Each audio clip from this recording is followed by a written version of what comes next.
first thing I need to ask you is, I know you are obsessed with Halloween. Do you remember the very first thing that told you were obsessed with Halloween? Like your first Halloween core memory? One of my first memories was carving a jack-o'-lantern with my dad. What did you carve? Which was the inspiration for the story with Charlie and the severed head. Mine didn't go like that, unfortunately. But yeah, I grew up in Ohio, and very clear memory of carving a pumpkin, putting it in the window, stepping back and looking at it from the street. And it was all downhill from there. Was it a scary face? It was a scary face. That's exactly what I would expect from you. Yeah. So again, you are obsessed with Halloween. I'm sure you follow the majority of the rules, but let's say Sam got you for breaking one rule. What would that rule likely be? It wouldn't happen. It just wouldn't happen. I would believe that. No, I would believe that. Yeah. I mean, my Halloween decoration, my yard haunt went up like the end of September. So, yeah. Okay. You pass. I believe everything like my you house say. has become like that house, you know, in the neighborhood where like parents will walk by with their kids. I had one woman tell me that her kids wouldn't even walk past my house outside of Halloween. And then like I hand out candy. My friends and I, we dress up and we terrify the trick-or-treaters. Tears streaming down their faces while their parents are laughing at them. So really helping develop some core memories for children. But yeah, we make kids earn the candy. I feel like I needed a trick-or-treat at your house as a kid. That's a core memory that I would appreciate. Yeah. Let's go back to the very beginning of this script. What would you say is the biggest difference between draft one of this screenplay and what we now love in the final film? Oh, good question. Well, the original draft was the stories were completely self-contained. The original draft, I don't even think there were that many like overlapping, like intertwining moments. Because what I had done is I took 4 short stories that I had written like in college and I sort of just mashed them up. When I first got to LA, like everybody, you know, I wanted to become a screenwriter, a filmmaker. But then you go to Starbucks and you see that everybody wants to become a screenwriter or a filmmaker. And so it was really daunting. And so I thought, well, what if I kind of cheated and I took some short stories that I had written previously that all happened to be set on Halloween. And I take this character that I had done for my animated short. So Sam started as an animated short, all hand-drawn, old school, cell animation. No computers were involved. It was 9 months of like drawing every single frame. And so then I thought, well, I could take that character from my animated short and I'll sort of like sprinkle him in between like the Crypt Keeper. So the original draft was much more of a traditional anthology. Did you always know that this was the assortment of stories, or did you ever hit a point where, I don't know, you were mixing or matching, weighing whether or not to include one? It was all the same stories with the exception, like the one variation was that the Rock Quarry story initially just took place in a cemetery. And the kids were playing like Ghost in the Graveyard or something like that. And the original ending was that you found out that the group of kids lured the one girl to the cemetery to play Ghost in the Graveyard, only to find out that they lured her there because she was actually dead and she forgot that she was dead. And I know that it's not a terrible twist, but this is coming on the heels of The Sixth Sense and The Others.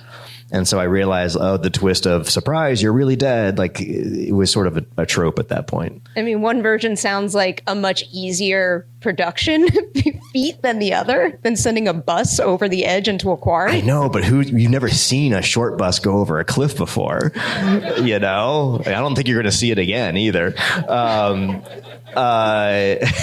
doesn't want to see that? The wish fulfillment of a short bus go over a cliff.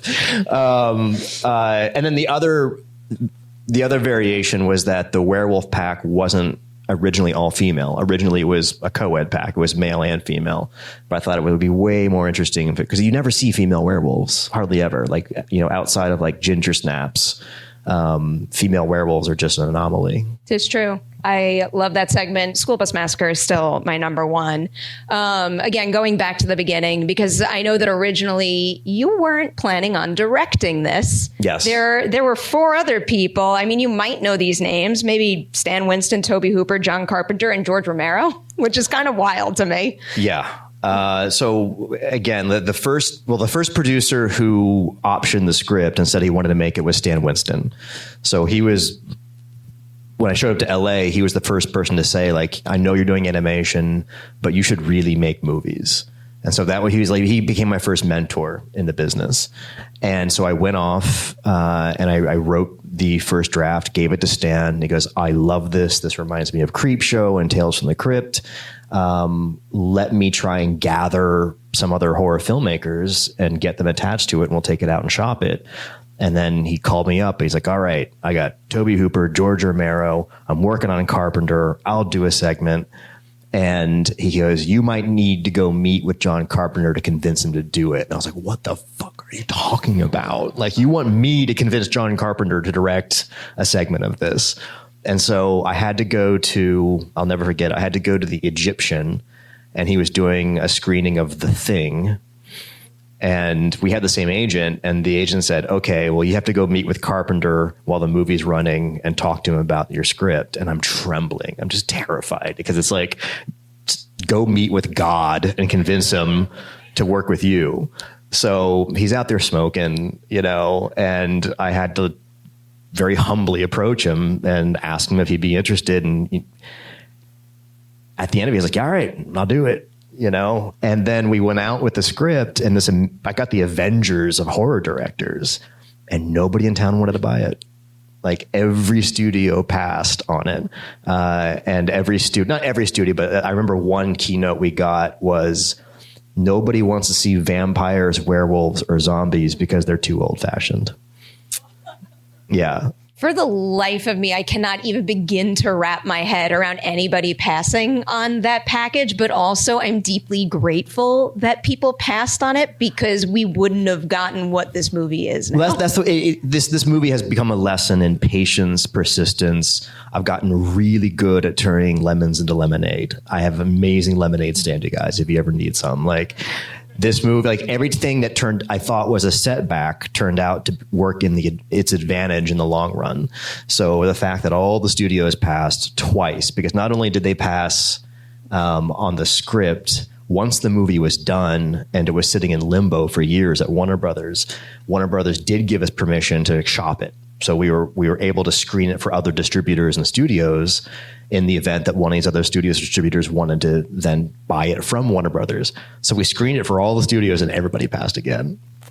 Have you ever reconnected with maybe one individual? Oh, I have. And absolutely. what do they say now? There's like, win some, lose some. Oh, God. Yeah. I mean, it's one thing to make a movie like this that builds a following, but like, you've created a Halloween staple. Like, the reason why so many people are here is because nobody can let Halloween come and go without watching your movie.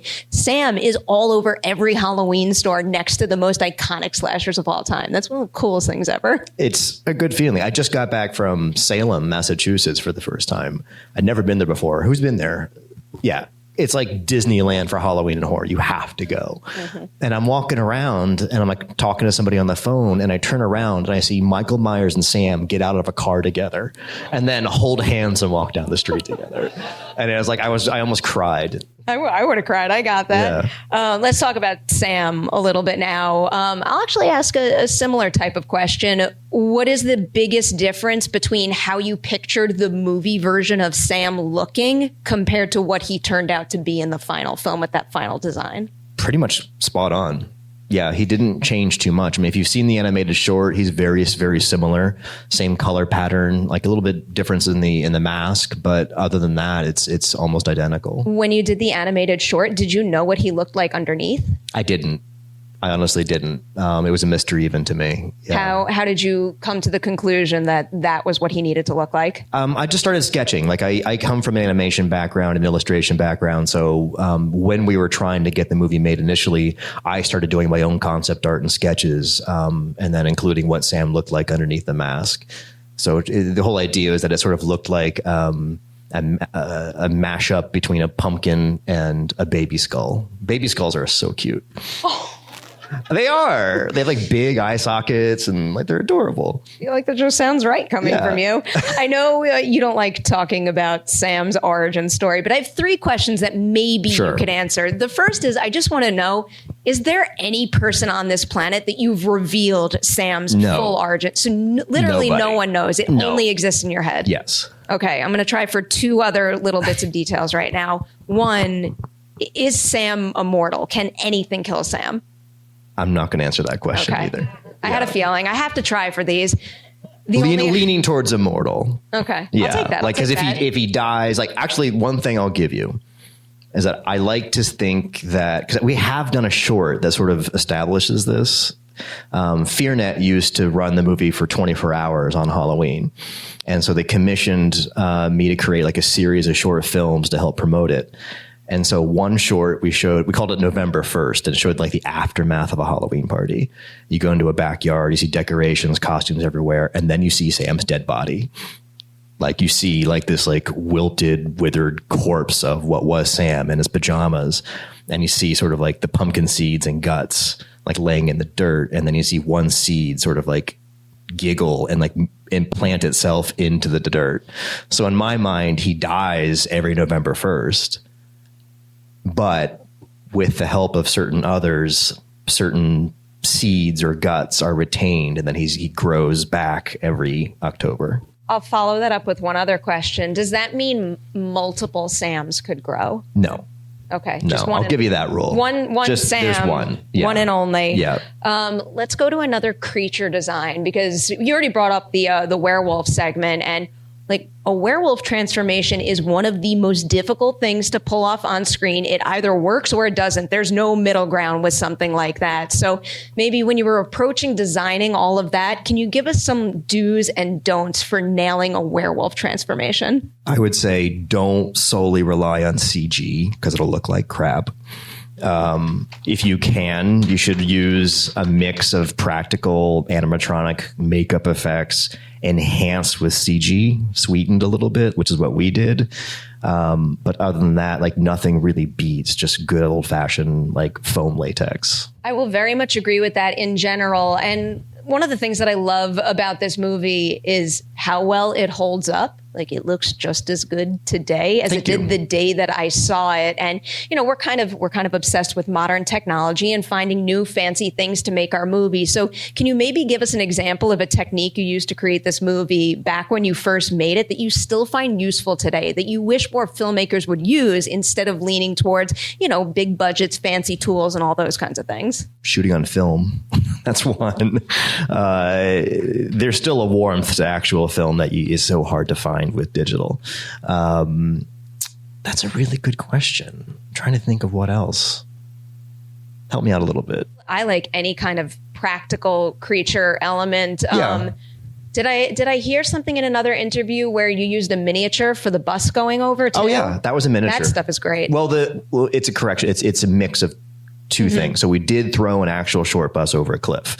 So the shot from behind where you see it like zoom away from camera and go over, that's a real bus. And then the camera pushed and like tilted and looked down an actual cliff. But we then, for the sinking where it disappears in the water, that's a miniature. So it looks like one shot, but the shot, once it like goes and peers into the rock quarry, that's where it became the miniature that was then blended in with VFX. And that miniature is on display at the Mystic Museum in Burbank if you want to see it. So they have the miniature school bus, they have Charlie's severed head on a platter. And I think they've got some candy, maybe the suckers, some other stuff. But they have a whole amazing like giant Sam you can get a picture of, and yeah. That is where you can all find me tomorrow. Also, I mean, this isn't any kind of like fancy tools specifically, but it's also just the way you shoot and you edit a lot of the stuff, because a lot of those reveals only work because of the way you cut. Like in particular, you bring up his head on a platter. That works really well because of the framing that you used. And when you cut to the reveal, everything is it's simple. Well, I have to give credit to my storyboard artist, very talented gentleman named Simeon Wilkins. We worked a long time boarding all of it together. I love using storyboards. Some filmmakers just like to shoot on the fly, and that's great too. But the fun of storyboards is that it was really essential for getting the movie greenlit, because remember, this is my first movie. And so there was some skepticism and doubt. So I just started bombarding the studio executives with concept art and storyboards. And then on the day when we're shooting, just had them printed up and we just cross off each one. Don't know how this is your first feature. Huh? I don't know how this is your first feature. It really blows my mind. Broader question about this now. Of all the segments in the movie going into production, which did you think would be most challenging to pull off? And then ultimately, was that indeed the toughest of the bunch, or did a different one catch you by surprise? Oh, another good question. I would say the rock quarry was daunting because it was so many kids, it was multiple locations. In some ways, the scale of that one is the biggest, you know, because the Sam versus Brian Cox stuff, like that's just one house, you know, 2 characters. And that was the rule for a lot of it. One rule that we had at film school was that for your short film, keep it to 2 characters, 1 location. Right, because like those creative constraints sort of, in a way, force you to be more creative, to create something intriguing with a smaller scale and smaller cast. But the rock quarry story, it's like, okay, well, we're on the streets, the kids are trick or treating, so it was just daunting because like just the scale, multiple locations, multiple characters, and the flashback contained within it. You know, so that one's like the most sprawling one. I think you were kind of hinting at something like this earlier on in one of your answers, but can you maybe pinpoint a day on set when things weren't going to plan, you had to find a way to pivot, and you wound up finding unexpected magic that made a scene better than what you had originally planned? Oh, geez. This is like a million years ago. I'm like, tell me about every single day of I mean, shooting this just film. as an example, like we shot this in Vancouver starting in early November to early January. And I don't know if you guys have ever been to Vancouver, but it rains nonstop, literally 24/7, pretty much from October until spring. And I was besides myself because, like, how am I going to shoot a Halloween movie, you know, when it's pouring rain? That's not part of the script. And we got to the point where we had to shoot the school bus flashback, and it was just torrential, right? And it was meant to be very sunny and golden hour throughout, like we had in the film. And I was convinced that we'd have to pull the plug. And I swear to God, it was the weirdest thing. Out of the blue, the skies cleared, the sun came out, and we got to shoot everything. And then, like, I called cut, and then it started raining again. It's meant to be. Yeah. I sacrificed a goat the night before, but okay. Yeah. That makes sense. Yeah. That makes sense. Again, I would believe it. Yeah. So when you finished filming the movie, of all the segments, which one was your favorite? And now all these years later, is that still your favorite, or has one grown on you more than you ever expected it to? That's like asking to pick your favorite child. Oh, I'm going to ask you to pick your favorite child a couple times. I mean, Sam versus Krieg, a little bit because it's Sam. Like, I love working with the guy. And Brian Cox, because he's also fun to work with. But that's the high thing. Is like it was a great shooting. It was a wonderful experience. It's just hard to pick. That's fair. I get it. Yeah. I mean, I know my answer, but they're all wonderful. Here's my other favorite child question, and we'll get it out of the way. Do you have a single favorite frame of this movie? Ooh, God,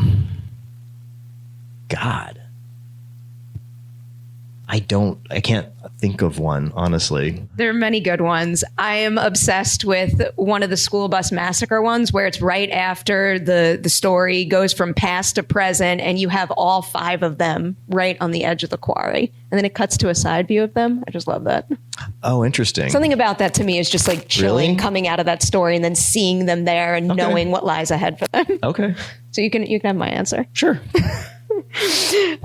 You brought up Brian Cox, so I will go there next. Mm-hmm. What was his first reaction when you pitched him that role? He goes, I have one request. I want to look like John Carpenter. Okay, Brian, whatever you want. Did he tell you why that was his one request? I mean, because he saw it, you know, rightfully as sort of in the tradition of Halloween. Like, he knew that there would be no trick or treat if it wasn't for John Carpenter and Halloween. So I think he wanted to pay tribute to the master. So he went off and worked with a makeup artist to come up with the sort of hook nose and the scar and the scraggly hair and all of that. But then he learned to regret it because it took hours to apply all that stuff. And so then when we finally wrapped him, he literally reached up and started ripping the fake skin off of his face, saying, "Never again, never again." I have a million follow-up questions. I'm trying to keep track of everything. Another thing about Brian Cox's performance in this that I love is his scare scene reactions. Like his screams are just so spot on and perfect. And his reactions to everything Sam does feel so like truly him. Do you have any memories from set where, I don't know, whether it's like the moment where he's like, oh, when he sees Sam skitter across the top of the stairs, or when he's like biting into his leg, just something where he went so big and you're like, damn, like you're Scream Queen level here. he's great. No, he's one of my favorite actors to work with because he's so easygoing, but he's kind of cranky a little bit. You know, he's kind of a curmudgeon in real life, but you love him. Did he tell you to fuck off? Came close, okay. But I tried to mumble it so that YouTube doesn't ruin our video. But. No. But no, he's a blast to work with, and he's been hugely supportive of the movie from the very beginning. Like he was down to go to Comic-Con and screen it there and do Q&As. I mean, Brian Cox is the best. He's the original Hannibal Lecter. I don't know if you guys know that. I want to ask about every single member of this ensemble, but we don't have time. So I love talking here. I can get at least two people this way. I love talking about the different acting processes that there are out there. Mm-hmm. Can you maybe pinpoint two members of this ensemble with completely different approaches to the work, where it called for something different from you as their actor's director? Wait, what? where they have different ways that they like to work, so you had to adjust what you were doing for them as their director? No, honestly, no. It was the most easygoing cast. Everybody was just down for anything. Like no divas. I mean, it was so many kids. But Anna Paquin was like absolutely down for anything. Like, here, put these contacts in. We need to give you some fangs. Like, just loved it. Can you give us an example of a time on set when someone went above and beyond with the material and did something that you didn't anticipate? Quinn Lord. All the time. Like, he really got into character to the point that his parents were worried. If I remember correctly, like they came to set one day, like, yeah, he's staying in character when we take him home. Like, we're a little concerned. He's hiding under beds, Kind of appreciate that, though. Absolutely. I want to go back to School Bus Massacre for one other question, because I heard you say once that, I think it was the Buddha mask was a gift from someone in your family. I have a lot of questions about this, actually. Like, why was that a gift? Was it a gift specifically for the movie, or do they just know that you like masks? I don't know. Like, half my family is Vietnamese, so that was part of like a New Year's celebration. Oh, okay. And I think one of my cousins made it out of paper mache and like sent it to me in a box. That's all I remember. And I thought, well, this is kind of creepy. I'm going to put this in the movie. That's awesome that it's in the movie now. Well, that's a replica of the one that they sent me. I was going to say, because then you'd run the risk of ruining it. Yeah. What about the other ones? Can you tell us some of like the creative inspiration behind why you chose those particular looks for the other masks? I just try to come up with masks that felt like children actually made. I mean, I'm a huge fan of the history and lore of Halloween. And, before we had like Dawn Post or Spirit Halloween masks, if you go back and you look at like, Halloween as it was celebrated in the 20s through the 40s, it's a lot of like paper mache and just bags and, glue and random stuff just sort of thrown together. And it's just eerie. Way creepier than we have now. So I just thought, like, what would have happened if a group of disturbed children were given some basic, materials to make their own masks and costumes with. Is it safe to assume you've kept stuff from set? I was gifted some things. I never stole anything. I didn't that. Yes, I have some key items for sure. Will you not tell us what they are? Because now I'm even more curious. No, I'm not going to say. You guys are apparently putting this on YouTube, like... No, it's, I already said an F-bomb. No one's going to be able to watch it now. Yeah, no, I've got some treasures. Okay. Yeah. Okay. All right. Do you want the question that, I'm going to... Here comes, this is the new Halloween tradition. I can't help it. I can't help it. Every single year since the first movie was released, it's the elephant in the room. Just go for it. Go for it. Is there any update on the sequel? Has there been any forward momentum at all? I know. Like, this is the new Halloween tradition, is like drag Mike Dougherty out of the Halloween decorations box. What's going on with the sequel? And then I have to be all evasive. And then there's like, articles I mean, this is going back since the beginning of the movie coming out. And I'm not trying to sound abyss. I'll say this, like, because we said it last year at the Beyond Fest screening, the sequel is in active development with Legendary. I'll go so far as to say that we have several drafts of a script. I brought back the same storyboard artist I mentioned before, Simeon Wilkins. So we have a stack of storyboards and a good fat stack of concept art done by Brian Burns as well. So it's inching along. Hoping to talk to Legendary. They've been wonderful, like great collaborators, but so much of it is timing. And as you know, we just got out of a strike. So the next step, fingers crossed, would be looking at budget, of course, schedule and all the rest. But we have a really, really great script for a sequel. I'm going to ask, I'll applaud for that. I'll ask two more. I'm sorry. And I brought in my co-writer from Krampus to do it with me. So Zach Shields and Todd Casey, who did Krampus with me, also helped me write Trick or Treat Part 2. Love Krampus. Is that what you're going to call it? Trick or Treat Part 2? Well, we don't know yet. But it's just the working title. The working title. Jeez. That just like came out. The working title is Trick or Treat 2, and came up with a proper nemesis for Sam that would give Brian Cox a run for his money. Yeah. Oh, I have so many questions. This is so hard. I'll ask you one sequel question that I think you can kind of talk about, just in terms of, I mean, like, why did it take so long, other than things like the strike and those kinds of setbacks? Because, like, again, look at this crowd, look at people that are obsessed with your movie. Sam's in every single store. Why wasn't this expedited and made a top priority? Because I don't want it to be crap. Good answer. Yeah. I like that answer. I love all of our favorite horror franchise characters as much as any of us, but not all of them are great, and I know we've grown to love even like the lesser chapters of our favorite horror series. There's always like a cheese value to them, but like, if I'm going to do a sequel, I want it to be as good, if not better than the original, and good things take time. And the last thing I would want is to see, like Trick or Treat Part 9, Sam goes to space, although that does have potential, I will say. I would watch that. Yeah. All right, here's the question you can't answer, but it's crossed my mind. Is there any chance Billy could come back for a Trick or Treat sequel?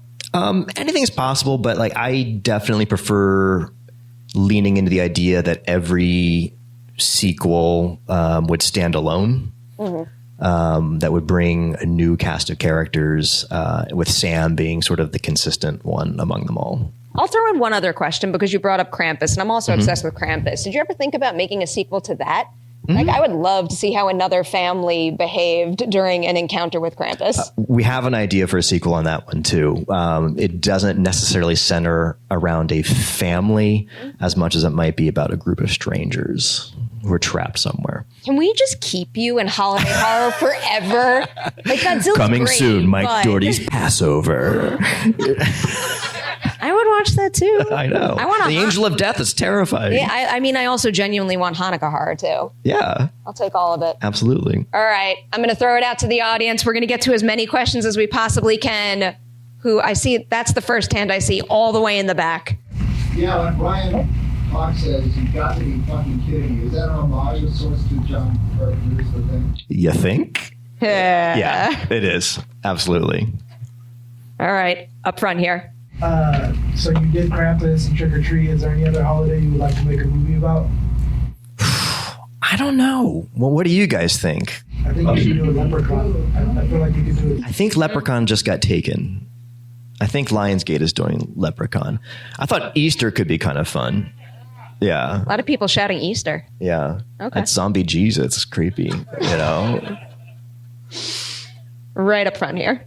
2 questions really quick. Can you tell us? Thank you. Can you tell us, were some of the storyboards used that you created there also used for the comic book scenes that also popped up in the movie? Yes. Cool. And then next question is, if you could just tell us a little bit more about the costume design, because I know that the gals, the werewolf gals are going into the store to buy costumes. Those are obviously not store-bought costumes. I think all the costumes here are beautiful. And I know you touched upon the masks of some of the children, but if you could talk about maybe some of the other costumes and maybe some of the work you did with the costume designer to come up with some of the ideas and the themes. So I don't know if you guys heard that most of it was about the costumes in the film. So the intention was to have the girls all dressed as sort of different classic storybook characters.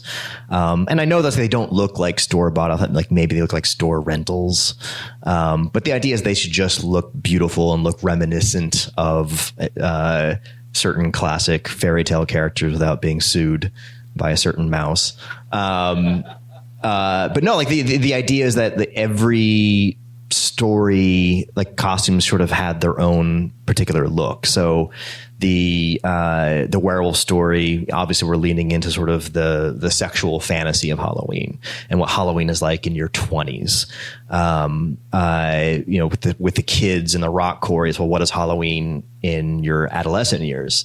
Because I don't know about you guys, but like I had just very distinct memories. Like you spend your early Halloweens going trick-or-treating with your family, like with mom and dad and maybe your brothers or sisters. And then you move to a level where you then start to venture out with your friends, So if you really look at the movie, like everyone is structured to go to study Halloween through the different stages of life, all the way up until Brian Cox's story, and he's just this disheveled, decrepit hermit living by himself.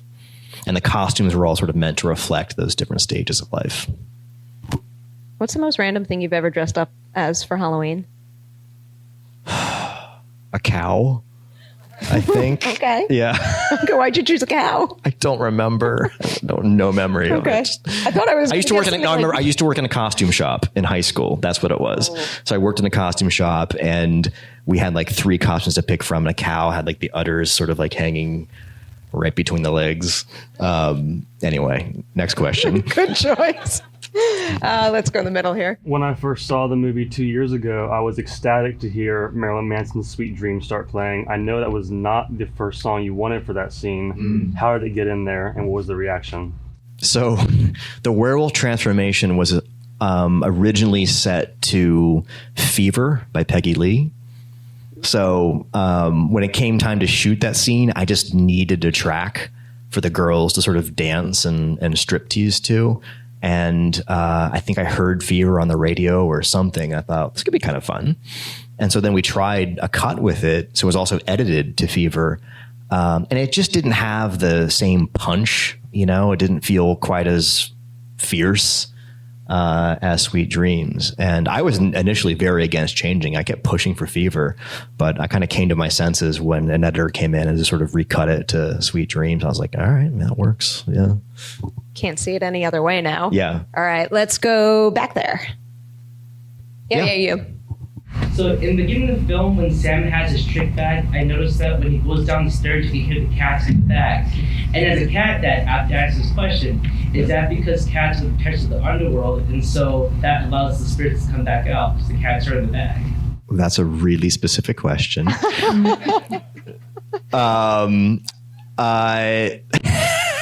That was actually inspired by something Quinn Lord did.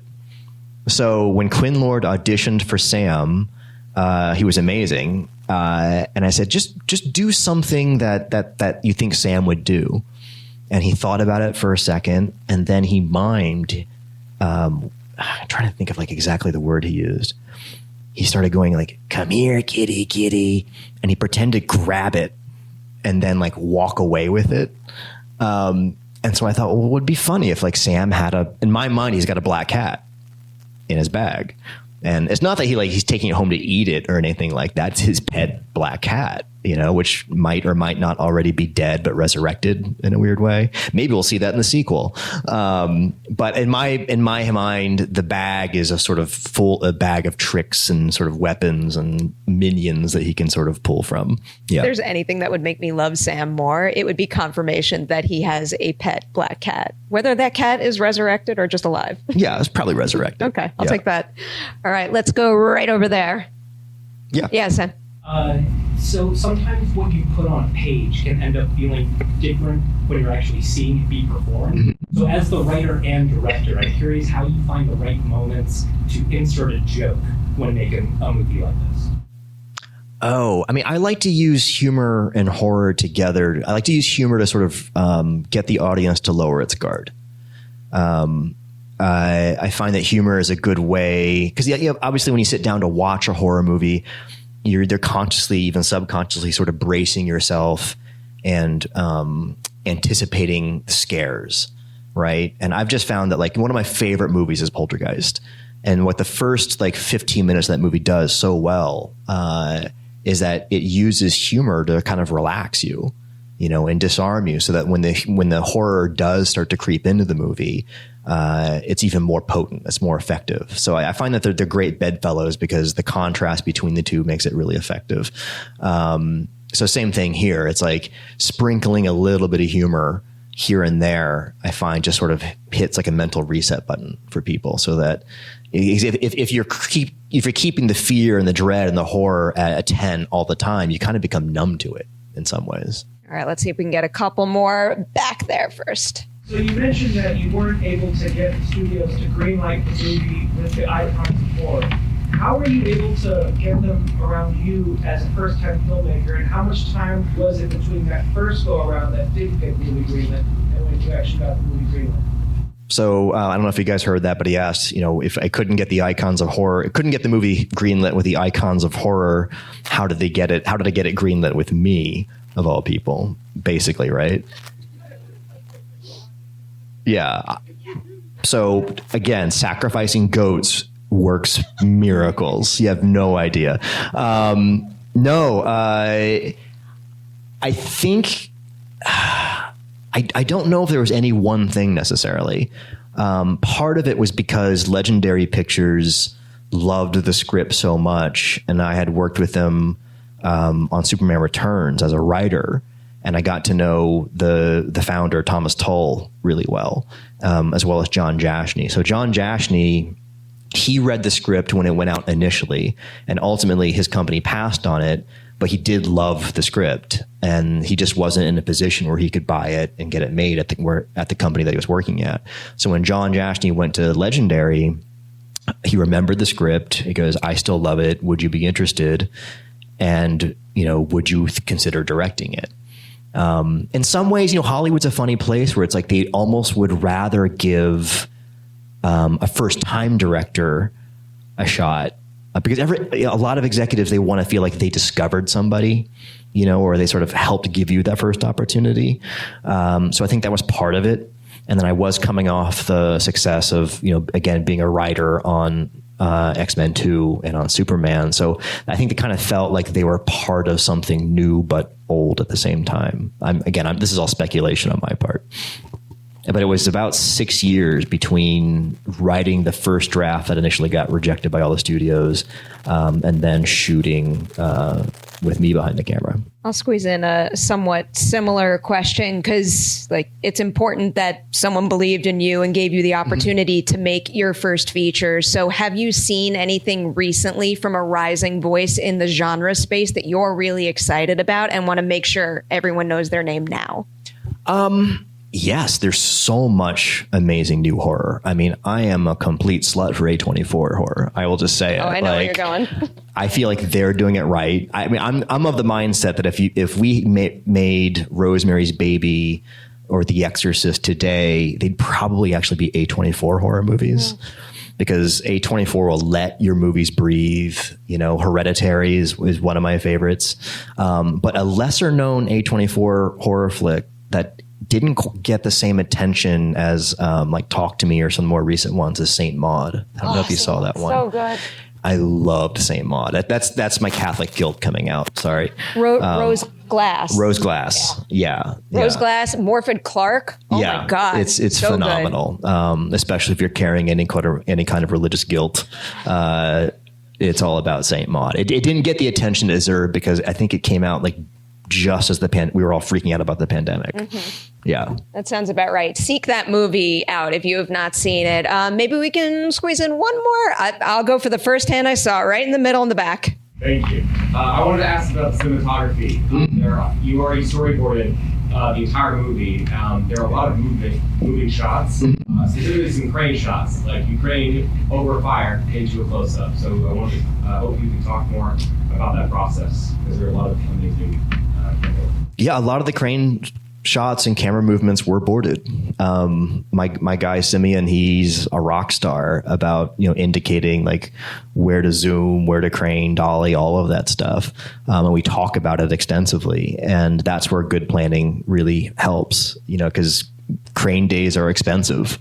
And so when you can pinpoint exactly when you want to use one on set, it's immensely helpful. But also a lot of it was done because we were just running out of time. So like you just had to, whip the camera and use a crane, because the clock's ticking. You'd be so shocked at like how much creative innovation just comes out of being squeezed for time.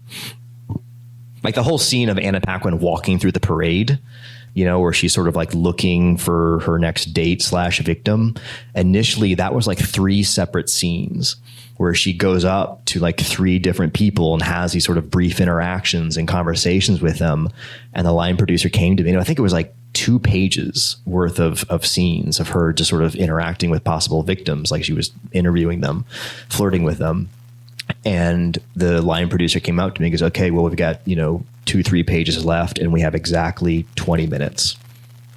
And I said, fine, it's going to be 2 shots. It's going to be her walking and then the reverse. And we'll just see all the people that she's zeroing in on. And that's it. Gets the job done. And you got the job done. So that happens a lot. Yeah. All right, Mike, we got to let you go. Thank you, guys. I just want to tell you how much I appreciate you coming out. You could have stayed home and watched this on HBO Max, by the way, but you didn't. You came, and it means a lot to me. Thank you all for coming out tonight. And I'll remind you, we got 2 more screenings left. We've got Final Girls and Lights Out next week at the Sunset location. Go buy tickets. Mike, thank you again for being here with us tonight.